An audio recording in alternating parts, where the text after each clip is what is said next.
যদিও ৭.৫-এর actual tenure depend করে রাশির অর্থাৎ জন্মরাশি বা চন্দ্রের ডিগ্রিগত অবস্থানের ওপরে, কিন্তু তথাপি যাদের মেষ রাশি তারা ধরেই নিতে পারেন যে এই মীন রাশিতে শনিদেবের প্রবেশের সঙ্গে সঙ্গে তাদের ৭.৫ কিন্তু শুরু হচ্ছে। এখানে খেয়াল রাখতে হবে ১৫ই এপ্রিল রাহু এবং শনি কনজাংশন সৃষ্টি হচ্ছে, অর্থাৎ ২৯শে মার্চ শনিদেব প্রবেশ করছেন মীন রাশিতে। তখন কিন্তু রাহু তার দিকে এগিয়ে আসছে। সবচেয়ে বড় জিনিস, মেষ মানি ম্যানেজমেন্ট করতে পারবেন। টাকা পয়সা কিভাবে গুছিয়ে রাখতে হয়, সঞ্চয় কিভাবে বাড়াতে হয়, কোথায় ইনভেস্ট করতে হয়, এই বিষয়গুলি সম্পর্কে মেষ কিন্তু উপলব্ধি করতে পারবেন। তবে এই উপলব্ধি প্রকৃতপক্ষে আমরা দেখতে পাবো মে মাসের ১৮ তারিখের পর থেকে, অর্থাৎ যেই মুহূর্তে রাহু মীন রাশি অতিক্রম করে কুম্ভে প্রবেশ করবে, তখন থেকে কিন্তু ৭.৫-এর পূর্ণ প্রভাব এবং সঠিক প্রভাব এইটা মেষ উপলব্ধি করতে পারবেন। এক্সিস্টিং জবের ক্ষেত্রে যেরকম ইমপ্রুভমেন্ট দেখতে পাওয়া যাবে, ঠিক তেমনভাবেই নিজের ইমপ্রুভমেন্ট, ডেভেলপমেন্ট, ফার্দার নতুন চাকরি প্রাপ্তির সম্ভাবনা, প্রত্যেকটি ক্ষেত্রে কিন্তু শনিদেবের হিউজ সাপোর্ট আমরা পাব। শনিদেব দ্বাদশে প্রবেশ করার সঙ্গে সঙ্গে মেষ রাশি বা লগ্নের মানুষদের গোড়ালি, পায়ের পাতা, ব্যথা, যন্ত্রণা ইত্যাদির মাত্রা বাড়তে দেখতে পাওয়া যাবে। বিরাট টাকা পয়সা যে সঞ্চয় করতে পারছেন এই সময় ৭.৫ চলাকালীন, তা কিন্তু একেবারেই নয়। বরঞ্চ আমরা প্রথমেই যে কথাটি বলেছি, মানি ম্যানেজমেন্ট, এখানে কিন্তু সচেতন হতে হবে এবং প্ল্যান্ড এক্সপেন্ডিচার এইটার দিকে আপনাকে লক্ষ্য রাখতে হবে। ৭.৫ মানে ইন জেনারেল একটা টাফ টাইম আসছে। অবশ্যই এই টাফ টাইমকে আপনি কিছুটা কন্ট্রোল করতে পারবেন, কিন্তু এই টাফ টাইম যে একদম আপনার জন্য একটা লুসিড টাইম হয়ে যাবে, এখানে আপনার জন্য ভীষণ আরামপ্রিয় ঘটনা ঘটবে, তা কিন্তু হওয়ার সম্ভাবনা খুবই কম। তাই নিজেকে প্রিপেয়ার্ড রাখতে হবে, যতটা সম্ভব সিস্টেমেটিক সাত্ত্বিক জীবন এটা যাপন করতে হবে। ঈশ্বরের প্রতি পূর্ণ ভক্তি আপনাকে রাখতে হবে। নিজের দীক্ষা মন্ত্র, ইষ্ট মন্ত্র এগুলো রেগুলার জপ করতে হবে এবং যে কোনো নেগেটিভ ইভেন্টের জন্য নিজেকে প্রিপেয়ার্ড রাখতে হবে।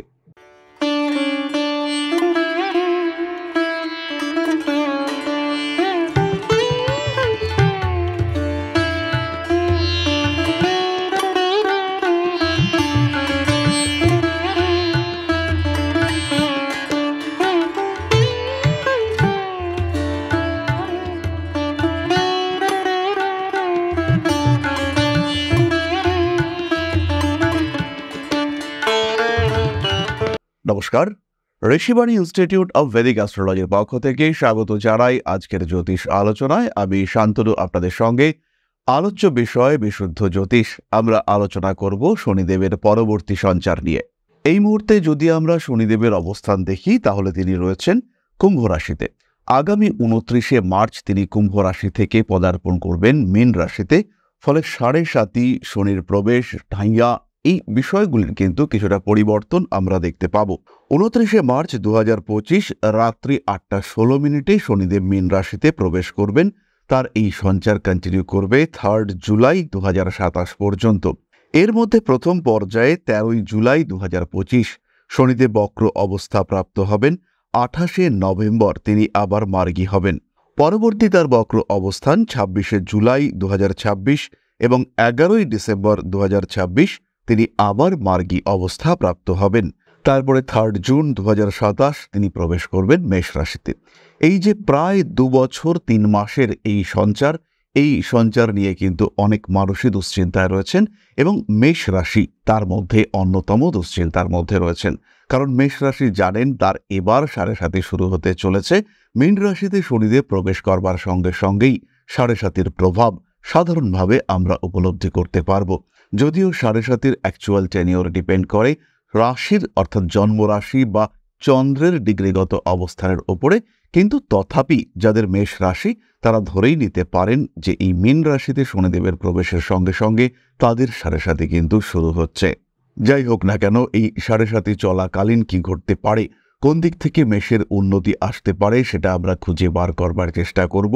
তবে খেয়াল রাখতে হবে, এই যে দ্বাদশে শনিদেব প্রবেশ করছেন, এই শুরুটা কিন্তু খুব একটা সুখদায়ক হবে না। এই শুরুটা সুখদায়ক না হওয়ার কারণ কিন্তু শনিদেব নয়। এখানে খেয়াল রাখতে হবে ১৫ই এপ্রিল রাহু এবং শনি কনজাংশন সৃষ্টি হচ্ছে, অর্থাৎ 29শে মার্চ শনিদেব প্রবেশ করছেন মীন রাশিতে, তখন কিন্তু রাহু তার দিকে এগিয়ে আসছে।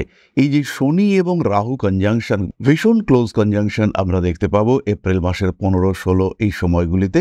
এই সময়টা কিন্তু বেশ বিপজ্জনক, ক্ষতিকারক। এই সময়ে কিন্তু মেষের আঘাত প্রাপ্তির সম্ভাবনা বাড়বে। তবে এই সামান্য সময় অতিবাহিত হওয়ার পরে তারপরে কিন্তু মেষ উন্নতি করতে পারছেন, ডেভেলপ করতে পারছেন।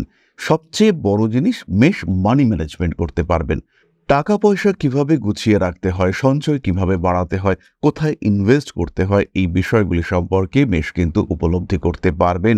তবে এই উপলব্ধি প্রকৃতপক্ষে আমরা দেখতে পাব মে মাসের 18 তারিখের পর থেকে, অর্থাৎ যেই মুহূর্তে রাহু মীন রাশি অতিক্রম করে কুম্ভে প্রবেশ করবে, তখন থেকে কিন্তু 7.5-এর পূর্ণ প্রভাব এবং সঠিক প্রভাব এইটা মেষ উপলব্ধি করতে পারবেন। তার আগে মনেই হতে পারে 7.5 পড়ার সঙ্গে সঙ্গে সর্বনাশ হয়ে গেল, 7.5 পড়ার সঙ্গে সঙ্গে জীবনে প্রচুর বাধা সৃষ্টি হলো, কিন্তু আলটিমেটলি এই বাধার কারণ কিন্তু 7.5 নয়, এই বাধার কারণ হলো শনি রাহু কনজাংশন। এবার আমাদের মনের মধ্যে প্রশ্ন আসতেই পারে, তাহলে এই যে শনিদেব দ্বাদশে প্রবেশ করলেন, এর ফলে কি কি ঘটতে পারে? প্রথম ভালো বিষয়টি হলো মানি ম্যানেজমেন্ট, যেটা আমরা ইতিমধ্যেই বলেছি। দ্বিতীয় যে বিষয়টি আমরা এই ক্ষেত্রে দেখতে পাবো সেটি হলো বিদেশ যাত্রার সম্ভাবনা এবং প্রবণতা। যারা চাইছেন বিদেশে যেতে, অন সাইটে কিছু কাজকর্মের সুযোগ খুঁজছেন যারা, তাদের ক্ষেত্রে কিন্তু ভীষণ ভালোভাবে এই সুযোগ আসতে দেখতে পাওয়া যাবে। যে সমস্ত মানুষরা ভাবছেন বিদেশে গিয়ে সেটেল হবেন, বিশেষ করে দুই বাংলার মানুষজন যারা ভাবছেন একটু বাইরে যাব এবং বিদেশে গিয়ে সেখানেই আলটিমেটলি সেটেল হয়ে যাব, তাদের ক্ষেত্রে এটা কিন্তু আদর্শ সময়। যে সমস্ত মানুষরা ভাবছেন কর্মে পরিবর্তন করবেন, তাদের ক্ষেত্রে কর্মে পরিবর্তনের সুযোগ আসবে। এবং যেই মুহূর্তে শনিদেব বক্রী হবেন প্রথমবার, অর্থাৎ 13ই জুলাই 2025-এর পরে, সেই সময় কিন্তু তাদের এই সুযোগ বাড়তে দেখতে পাওয়া যাবে। এবং এই 13ই জুলাই থেকে 28শে নভেম্বর পর্যন্ত তাদের কর্মক্ষেত্রে বড় পরিবর্তনের সম্ভাবনা দেখতে পাওয়া যাবে। এক্সিস্টিং জবের ক্ষেত্রে যেরকম ইমপ্রুভমেন্ট দেখতে পাওয়া যাবে, ঠিক তেমনভাবেই নিজের ইমপ্রুভমেন্ট, ডেভেলপমেন্ট, ফার্দার নতুন চাকরি প্রাপ্তির সম্ভাবনা, প্রত্যেকটি ক্ষেত্রে কিন্তু শনিদেবের হিউজ সাপোর্ট আমরা পাব।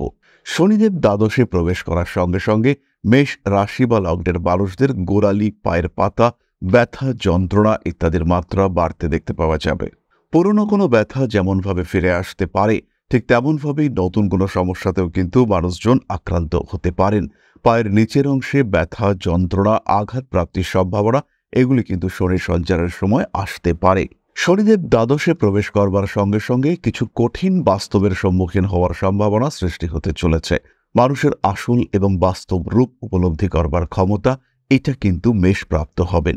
মেষের মোক্ষ ত্রিকোণ অ্যাক্টিভেটেড হবে, তার ফলে মেষের মনের 3টে পর্যায়, কনশাস, সাবকনশাস এবং আনকনশাস, এই 3টি অংশই কিন্তু অ্যাক্টিভেটেড হতে দেখতে পাওয়া যাবে। মেষ রাশি বা লগ্নের বহু মানুষ এই সময় কিন্তু বিপরীত লিঙ্গের প্রতি আকর্ষণ থেকে নিজেকে গুটিয়ে নিতে পারবেন। বেশ কিছু মেষ রাশি বা লগ্নের মানুষ তাদের জীবনের সমস্ত যৌন কামনা, চাহিদাকে বর্জন করবেন এবং সেই চাহিদা কামনাকে বর্জন করে একটু ঐশ্বরিক আধ্যাত্মিক চেতনার দিকে তাদের আকর্ষণ বাড়তে দেখতে পাওয়া যাবে। মেষ রাশি, মেষ লগ্নের মানুষদের ক্ষেত্রে স্পিরিচুয়াল অ্যাক্টিভিটি, জ্যোতিষ, তন্ত্র ইত্যাদির প্রতি আগ্রহ, আকর্ষণ বাড়বে। বিরাট টাকা পয়সা যে সঞ্চয় করতে পারছেন এই সময় 7.5 চলাকালীন, তা কিন্তু একেবারেই নয়। বরঞ্চ আমরা প্রথমেই যে কথাটি বলেছি, মানি ম্যানেজমেন্ট, এখানে কিন্তু সচেতন হতে হবে এবং প্ল্যান্ড এক্সপেন্ডিচার, এইটার দিকে আপনাকে লক্ষ্য রাখতে হবে। যেখানে খরচ করা উচিত নয়, যেখানে খরচের প্রয়োজনীয়তা নেই, সেই খরচ অ্যাভয়েড করতে হবে। 7.5 মানে ইন জেনারেল একটা টাফ টাইম আসছে। অবশ্যই এই টাফ টাইমকে আপনি কিছুটা কন্ট্রোল করতে পারবেন, কিন্তু এই টাফ টাইম যে একদম আপনার জন্য একটা লুসিড টাইম হয়ে যাবে, এখানে আপনার জন্য ভীষণ আরামপ্রিয় ঘটনা ঘটবে, তা কিন্তু হওয়ার সম্ভাবনা খুবই কম। তাই নিজেকে প্রিপেয়ার্ড রাখতে হবে, যতটা সম্ভব সিস্টেমেটিক সাত্ত্বিক জীবন এটা যাপন করতে হবে। ঈশ্বরের প্রতি পূর্ণ ভক্তি আপনাকে রাখতে হবে। নিজের দীক্ষা মন্ত্র, ইষ্ট মন্ত্র, এগুলো রেগুলার জপ করতে হবে এবং যে কোনো নেগেটিভ ইভেন্টের জন্য নিজেকে প্রিপেয়ার্ড রাখতে হবে। পরিশ্রম করতে হবে, পরিশ্রমের সাফল্য আপনার জীবনে আসবেই এবং এই পরিশ্রমের সাফল্যের যে আউটপুট আপনি পাবেন সেটাও কিন্তু অনেকটাই বেশি। খাটবেন, সাফল্য পাবেন না, এটা হবে না। পরিশ্রম এবং সাফল্য এই দুটোই আসবে। কম্পিটিশনে ইচ্ছেই হোক অনিচ্ছাই হোক আপনাকে নামতেই হবে। কম্পিটিশনের ক্ষেত্রেও কিন্তু সাফল্য রয়েছে। একাদশপতি দ্বাদশে রয়েছে, অর্থাৎ এক্সপেন্ডিচার তারপরে প্রফিট, এটা কিন্তু আসার সম্ভাবনা রয়েছে। যারা ভাবছেন বাড়ি বিক্রি করবেন, যারা ভাবছেন ট্রিটমেন্ট করাবেন, প্রচুর খরচ, যারা ভাবছেন বাড়ি বিক্রির জন্য একটা অ্যাড দেবেন, তাদের ক্ষেত্রে কিন্তু এই সময়টা আদর্শ সময়। বাড়ি বিক্রি করতে চাইলে, প্রপার্টি ছাড়তে চাইলে সেটা এই সময়ই একদম করা উচিত। নিশ্চিন্তে নিঃসন্দেহে এই সময় করা উচিত। মায়ের স্বাস্থ্য, মায়ের সঙ্গে অ্যাটাচমেন্ট নিয়ে একটু দুশ্চিন্তা সৃষ্টি হতে পারে। পরকীয়া বা বিবাহ বহির্ভূত প্রেমের ক্ষেত্রে জানাজানি হয়ে যাওয়ার একটা সম্ভাবনা রয়েছে, এবং এই যে সম্পর্কগুলি তৈরি হবে বা রয়েছে সেখানে তৃতীয় ব্যক্তির হস্তক্ষেপ কিংবা শত্রুতাপূর্ণ কার্যকারিতা, এটা কিন্তু আমরা উপলব্ধি করতে পারবো। এবং যদি এই ধরনের কার্যকারিতা আমরা দেখতে পাই, সেই ক্ষেত্রে জীবনে কিন্তু বেশ কিছু সমস্যাও সৃষ্টি হতে পারে। মানসিক দিক থেকে বেশ চাপের সম্মুখীন হতে পারেন মেষ রাশি বা লগ্নের মানুষজন। এরপরে আমরা চলে আসব নাক্ষত্রিক আলোচনা প্রসঙ্গে। মেষের প্রথম নক্ষত্র অশ্বিনী। অতিরিক্ত পরিশ্রম এটা কিন্তু বাড়তে দেখতে পাওয়া যাবে। সাড়ে সাতির একদম প্রথম পর্যায়ে অর্থাৎ 29শে মে থেকে 13ই জুলাই পর্যন্ত সাবধানতা অবলম্বন করতে হচ্ছে। ভালোবাসা, প্রেম, উচ্চশিক্ষা, বিদেশ যাত্রা, শরীর ইত্যাদি ক্ষেত্রে অনেক বেশি সাবধান অশ্বিনীকে থাকতে হবে। জীবনে কিছু বাধা আসতে পারে। আত্মীয় পরিজন, কুটুম্ব, এদের শরীর স্বাস্থ্য নিয়ে দুশ্চিন্তা বাড়তে পারে। বিশেষ করে যারা আপনার অতিরিক্ত প্রিয়, অতিরিক্ত ঘনিষ্ঠ, এদের শরীর স্বাস্থ্য নিয়ে কিন্তু দুশ্চিন্তাগ্রস্ত হওয়ার একটা সম্ভাবনা সৃষ্টি হতে পারে। ঐশ্বরিক ভক্তি, বিশ্বাস বাড়বে। হিলিং এবিলিটি এটা কিন্তু আমরা বাড়তে দেখতে পাবো অশ্বিনীর ক্ষেত্রে। কম্পিটিশনে জয়লাভ করবেন অশ্বিনী নক্ষত্রের মানুষরা, এবং নিজের যে ক্রিয়েটিভিটি তাকে কাজে লাগিয়ে কিছু করার সুযোগ, এটা কিন্তু অশ্বিনী নক্ষত্রের মানুষদের ক্ষেত্রে আসতে দেখতে পাওয়া যাবে। পেশাগত জটিলতার অবসান ঘটতে চলেছে। রয়েছে আঘাতপ্রাপ্তির সম্ভাবনা। হাঁটুর নিচের অংশ, শরীরের ডান দিকে আঘাতপ্রাপ্তি বাড়তে পারে। এই সময় অবশ্যই বাইক চালাবার উপরে নিয়ন্ত্রণ রাখার চেষ্টা করতে হবে। নাম, যশ, প্রভাব, প্রতিপত্তি ইত্যাদি বৃদ্ধির সংযোগ দেখতে পাওয়া যায়। অস্থিরতা আসতেই পারে। নিজেকে কিছুটা হলেও নিয়ন্ত্রণে রাখার চেষ্টা অবশ্যই করা উচিত। প্রেমের মানুষের কাছ থেকে আঘাতপ্রাপ্ত হতে পারেন, এবং এই প্রেম যদি বিবাহ বহির্ভূত সম্পর্ক হয় সেই ক্ষেত্রে অনেক বেশি সাবধান হতে হবে। সন্তানের স্বাস্থ্যের দিকেও কিন্তু অনেকটাই সচেতন হতে হবে। মেষ রাশি বা লগ্নের মানুষদের এই সময় অর্থাৎ সাড়ে সাতির প্রথম ফেজে নিজেকে যথেষ্ট যত্নে রাখার চেষ্টা করতে হবে। নিজের সন্তানের শরীর স্বাস্থ্য এবং অ্যাক্টিভিটির ওপরেও যত্ন রাখতে হবে। এরপরে আমরা চলে আসব ভরণী নক্ষত্রে। ভরণী নক্ষত্রের জাতক বা জাতিকাদের কিন্তু অ্যাক্টিভিটি লেভেল বাড়বে। বাইরে যাওয়া, প্রমোশন ইত্যাদির সম্ভাবনা রয়েছে। জল থেকে এই সময় বিপদের একটা সম্ভাবনা রয়েছে। সাড়ে সাতির সময় ব্যয়, বিলাসিতা এগুলো অ্যাভয়েড করার চেষ্টা অবশ্যই করা উচিত। নাম, যশ, প্রভাব, প্রতিপত্তি, অ্যাক্টিভিটি, সৃজনশীলতা ইত্যাদি বাড়তে দেখতে পাওয়া যাবে। ভরণী নক্ষত্রের মানুষদের কিন্তু একটু ভেবেচিন্তে সিদ্ধান্ত নিতে হবে। বন্ধুত্বের কারণে ঝামেলায় জড়িয়ে পড়তে পারেন।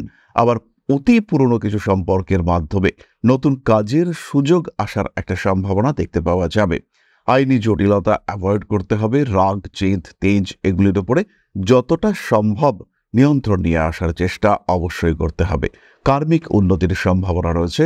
পেশাগত ক্ষেত্রে অস্থিরতার অবসান ঘটতে দেখতে পাওয়া যাবে। পরবর্তী নক্ষত্র কৃতিকা। কৃতিকা নক্ষত্রের মানুষদের জন্য কিন্তু সাড়ে সাতির প্রথম ফেজ অর্থাৎ 13ই জুলাই 2025 থেকে 28শে নভেম্বর 2025 এটা বেশ টাফ হতে চলেছে। তবে তারপরে চাকরি প্রাপ্তি, ডেভেলপমেন্ট, ইমপ্রুভমেন্ট ইত্যাদি সৃষ্টি হতে দেখতে পাওয়া যাবে।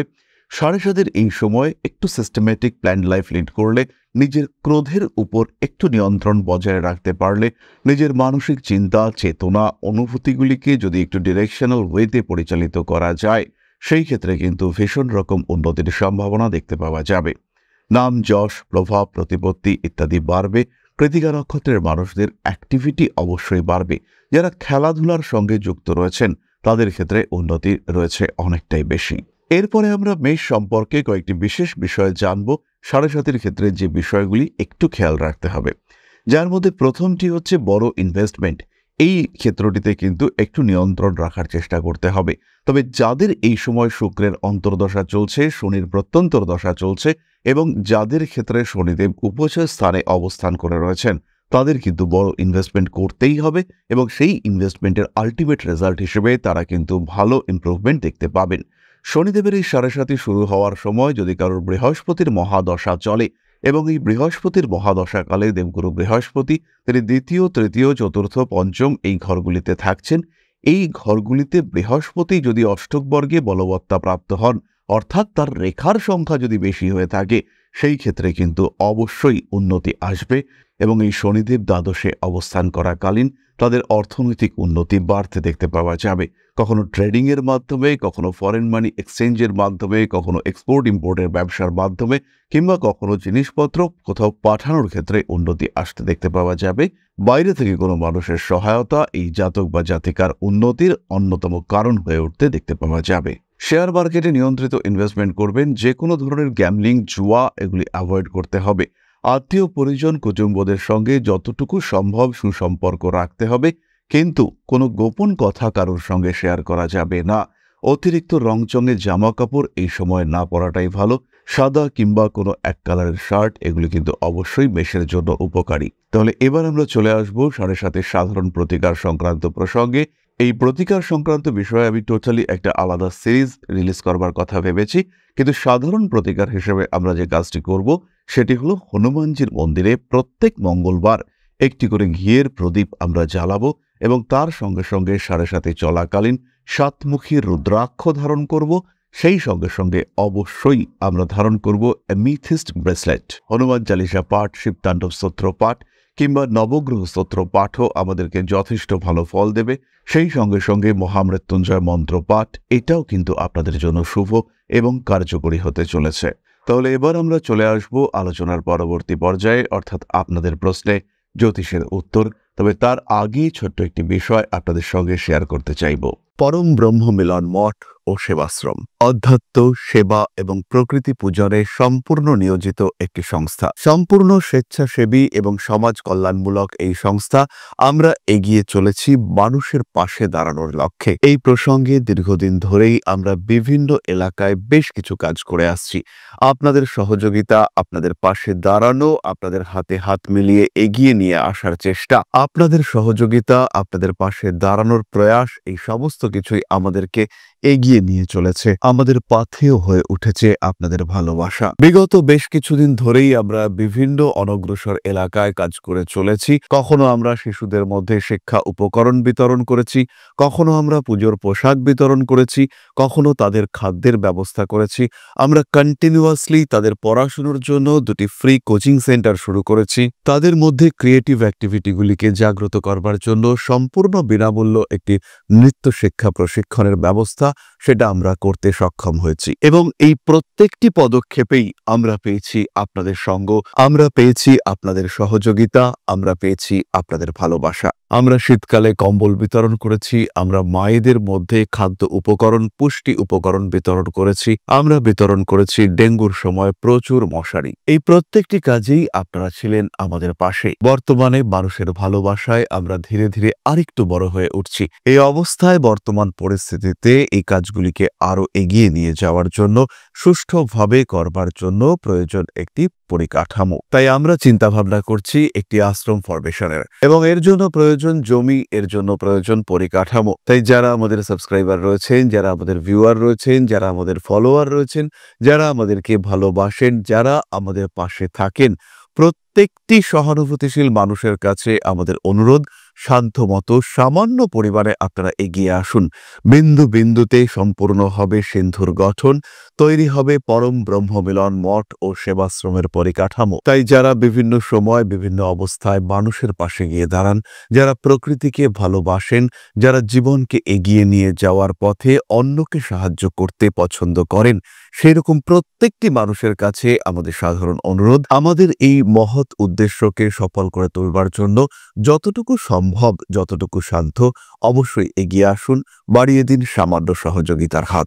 অধ্যাত্ম, সেবা এবং প্রকৃতি পূজনের এই মহান কর্মে, মহান ব্রতে ব্রতী হয়েছি আমরা। আমাদের সঙ্গে হাতে হাত মিলিয়ে আপনারাও যতটুকু সম্ভব এগিয়ে আসুন।